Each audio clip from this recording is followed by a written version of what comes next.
Hi, I'm Wendy Haynes, And I'm Chris Steele. and we are with the Institute for Gender Partnership. And we're here to help leaders overcome the limitations of unconscious gender imbalance that might exist in their businesses.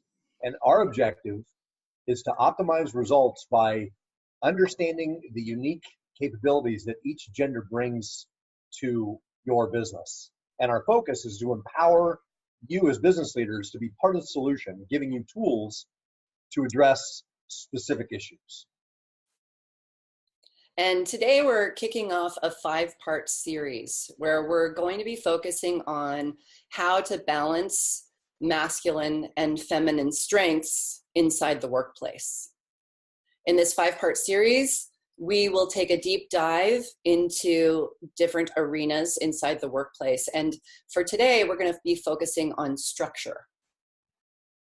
Okay, great. So structure. So when we talk about structure, organizational hierarchies, org charts. So think about structure and where you lie on your org chart. If you're the owner, the leader of a business, you're on top of the food chain, and you basically got a subordinate hierarchy that you delegate to. When I think of structure, that's what I think about. I've got background in the military, so I think about a chain of command. And when I think about from a man's perspective, typically the way organizations are structured is oriented toward kind of that top down. There's levels, there's status. There's the commanding officer in the context of military, but again, the CEO is the commanding officer of a business.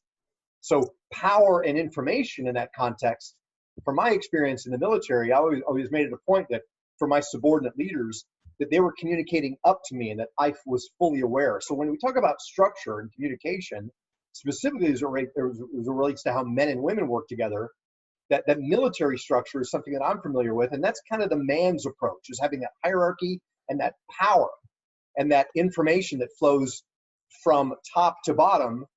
And that's typically how structures work in a man's world. Right, or in the masculine sense, right, we might say. Yeah. And then if we swing over to what's typical in terms of structure for the feminine operates much more in a network type of a way, where relationships matter more than status, where roles can overlap. There's less of a delineation between roles, and there's more of a sense that roles overlap. There's also a sense that power and information are shared. So less hierarchical and more shared. And those are the typical strengths or understandings of structure from the feminine. And the key, Wendy, in this context, now that we've kind of put that on the table, is it's like two halves of a whole coming together.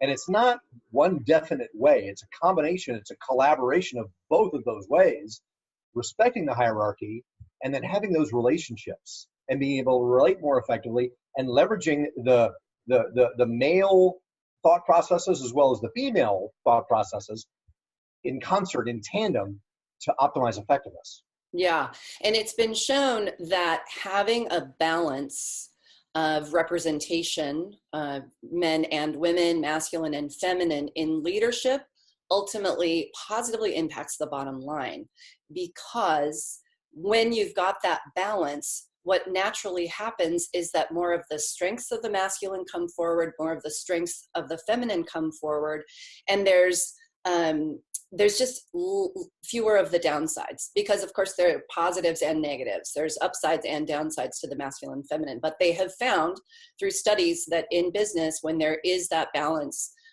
coming in at the leadership level, that more of the strengths are naturally drawn forward. Love it.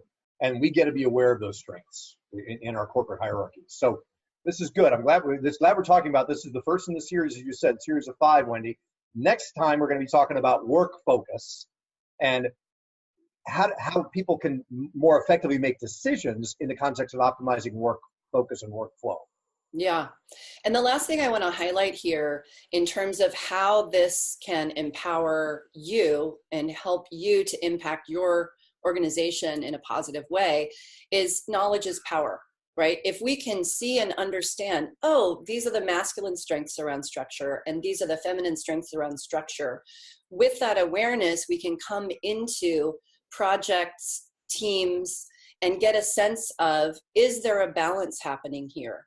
What is the balance that will most greatly benefit this particular team of people and this particular project? So with knowledge comes awareness. With awareness comes choice and perspective. So recognizing the value of balance, what the masculine and feminine strengths are, and then really looking through that lens at your own organization to maximize your bottom line through finding that balance. Love it. And in this series and in this process, we're here to disseminate and give leaders perspectives on the gender partnership condition that currently exists in society and how it's going to affect your business. So this is just the first one. We're going to be getting into more of these as we unpack them. If you want to know more, check us out at www.genderpartnership.com.